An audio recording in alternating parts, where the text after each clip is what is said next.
Nous pensions autrefois que notre système solaire était peut-être typique, normal, ils sont tous comme nous. Non, nous réalisons qu'il existe des systèmes solaires là-bas qui sont plus grands, plus vastes, plus rapides, plus petits.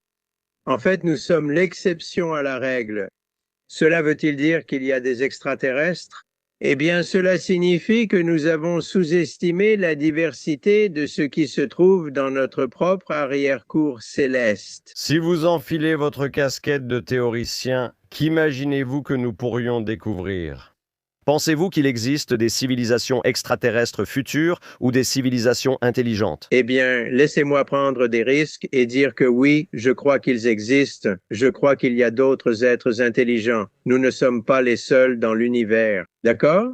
Cependant, la distance entre les étoiles est tellement grande qu'il faudrait être extrêmement avancé pour nous atteindre depuis une étoile lointaine, même dans notre propre voisinage, dans notre propre galaxie. Et donc, il est possible qu'il existe des civilisations là-bas qui sont plus anciennes que la nôtre, qui ont maîtrisé l'art du voyage interstellaire. Mais nous ne l'avons pas fait. Nous sommes des novices dans ce domaine. Nous commençons tout juste à envoyer des sondes vers les planètes lointaines et proches. Eh bien, nous pensons que là-bas, il pourrait y avoir des extraterrestres qui ont déjà maîtrisé l'art de communiquer avec des systèmes stellaires lointains, bien plus loin que ce que nous connaissons de la Terre. Et cela nous emmène dans les trous noirs, nous emmène vers les pulsars, nous emmène vers toutes sortes de phénomènes célestes.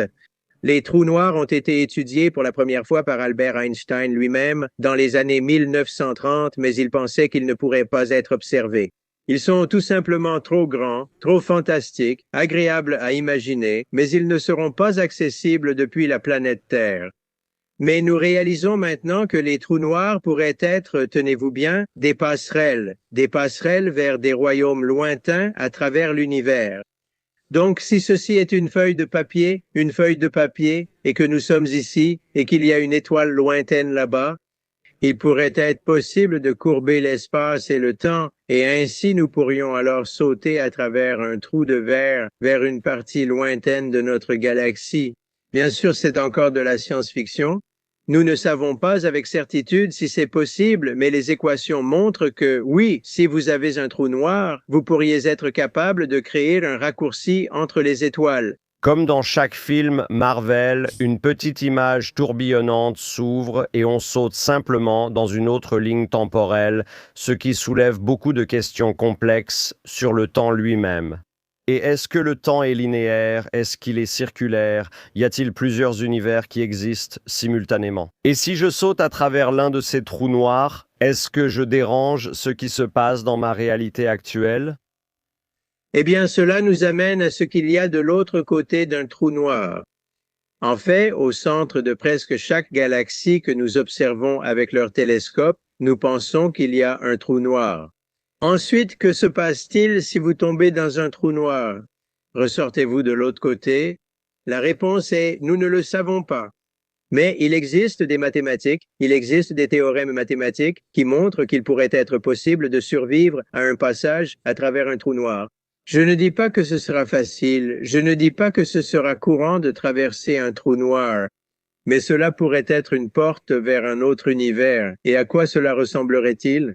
Eh bien, imaginez notre univers. Notre univers est une sorte de bulle, et cette bulle est en expansion. C'est ce qu'on appelle la théorie du Big Bang. Mais si la théorie des cordes est correcte, cela signifie qu'il existe d'autres bulles, d'autres univers, que notre univers n'est pas le seul.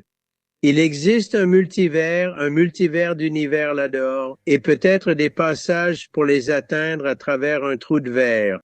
Et encore une fois, cela reste de la spéculation. Nous n'avons aucune preuve concrète, mais les mathématiques semblent indiquer que nous pourrions être dans un bain moussant d'univers. C'est quoi? Vous pouvez préciser? J'allais dire la même chose. Dites-en plus sur ce bain moussant d'univers.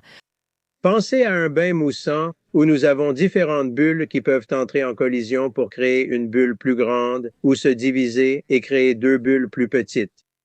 Donc, ce sont les mouvements que vous obtenez avec un multivers d'univers dont nous pensons maintenant qu'il pourrait exister.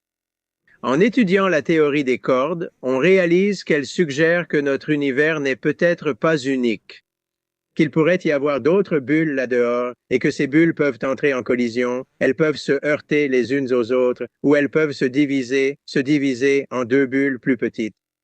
Et donc, nous pensons que, du moins, la théorie semble indiquer qu'il pourrait y avoir un multivers d'univers là-dehors. Pouvez-vous expliquer la théorie des cordes, ce qu'elle explique et ce qu'elle n'explique pas? Dans les années 1930, nous avions une compréhension très simple de la matière et de l'énergie. Tout était composé de neutrons, de protons et d'électrons. C'est tout, les amis. Voilà l'univers. Des électrons, des neutrons et des protons. Et puis, après la guerre, nous avons construit des accélérateurs de particules, des machines capables de créer des particules plus lourdes. Et tout à coup, nous étions submergés par de nouvelles particules subatomiques créées par nos accélérateurs de particules. Et J. Robert Oppenheimer, le père de la bombe atomique, était tellement frustré qu'un jour il a déclaré que le prix Nobel de physique devrait être décerné aux physiciens qui ne découvrent pas une nouvelle particule. Cette année, les gens étaient submergés par toutes ces choses. D'accord, donc ça a été comme ça pendant de nombreuses décennies. On continuait simplement à trouver de plus en plus de particules subatomiques. On leur donnait des noms bizarres, pas seulement des neutrons et des protons, mais aussi des particules lambda et des hyperons. Maintenant, nous avons la théorie des cordes qui n'a pas encore été prouvée. D'accord, c'est pourquoi nous n'allons pas recevoir le prix Nobel de sitôt. La théorie des cordes demande pourquoi toutes ces particules? Et la réponse, c'est la musique. Ce ne sont que des notes de musique sur une corde vibrante, donc ceci serait un électron, ceci serait un proton, ceci serait un neutron. Ce ne sont rien d'autre que différentes vibrations d'une corde. Alors, combien de vibrations existe-t-il? Combien de notes compte un piano? Si vous y réfléchissez, il y a un nombre infini de notes. Parce qu'il suffit d'allonger la corde, de la tendre davantage, de la renforcer, et vous créez un autre nœud. Combien de notes compte un piano? Infini? Il y a un nombre infini de notes que vous pouvez jouer sur le piano. Donc, si cette corde d'un piano était une corde subatomique, combien de particules seraient possibles avec la théorie des cordes? Un nombre infini de particules. C'est pourquoi aujourd'hui, nous sommes submergés par les particules subatomiques. Quand j'étais étudiant en doctorat, en train de préparer mon doctorat, je devais mémoriser les noms de toutes ces particules subatomiques. Et je me suis dit, peut-être qu'un jour, quand tu passeras ton doctorat et qu'on te demandera pourquoi il y a autant de particules, la réponse sera la théorie des cordes. Ce ne sont rien d'autre que différentes vibrations d'une corde. Dans votre livre, vous en parlez. Ce sont quelques-uns de nos faits préférés. Nous en avons discuté récemment avec Neil deGrasse Tyson. 68% essentiellement de notre expérience, c'est que le monde est composé d'énergie noire, 27% de matière noire, 5% d'hydrogène et d'hélium, et puis 1% représente à peu près tout le reste. Pouvez-vous expliquer ce que cela signifie pour ceux qui ignorent tout de l'énergie ou de la matière noire? Que veut-on dire par là? La plupart de ce à quoi nous avons accès, ou la plupart de ce dans quoi nous nous trouvons, c'est de l'énergie noire ou de la matière noire. Nous pensons que la matière noire et l'énergie noire sont simplement des notes musicales plus élevées. Sur une corde vibrante, tout ce que vous voyez autour de vous, les neutrons, les protons, ce ne sont rien d'autre que les vibrations les plus basses d'une corde vibrante. Mais où cela s'arrête-t-il? Ça ne s'arrête pas, ça continue simplement à l'infini. Le prochain ensemble de particules subatomiques que nous trouverions sur Terre serait invisible. Elles n'ont pas de propriétés électromagnétiques, elles ne sont pas comme des faisceaux de lumière. Alors pourquoi avons-nous de la matière noire? Elles ne sont rien d'autre que la prochaine vibration, le prochain nœud musical, la prochaine note musicale de la théorie des cordes. Au-delà du neutron, du proton, du lambda et ainsi de suite, c'est la matière noire. Donc la matière noire n'est pas un mystère. Maintenant, comment prouvez-vous cela? C'est difficile parce qu'il est difficile de faire des expériences sur quelque chose qui est très loin. Nous parlons de la matière noire qui enveloppe les galaxies et donc il est difficile de trouver une expérience qui nous permette de capturer la matière noire. La mettre dans un bocal, puis l'analyser et dire, ah, ce n'est rien d'autre qu'une vibration plus élevée d'une corde, d'accord? Mais les paris sont, parmi beaucoup de physiciens, la matière noire n'est rien d'autre qu'une note musicale plus élevée, parce que la théorie prédit que la prochaine note musicale serait invisible. Et en effet, la matière noire est invisible, exactement comme le dit la théorie. Si vous appliquez la théorie quantique non seulement à notre expérience quotidienne ou même à notre expérience cellulaire, mais si vous l'appliquez à l'univers entier et que vous appliquez, vous savez, tous les principes de la théorie quantique à l'univers entier, cela impliquerait qu'il pourrait exister des univers parallèles. Et je ne veux pas forcément dire cela dans un sens de science-fiction, mais si tout peut exister, n'est-ce pas, sous toutes les formes et dans tous les états possibles, pourquoi l'univers serait-il différent?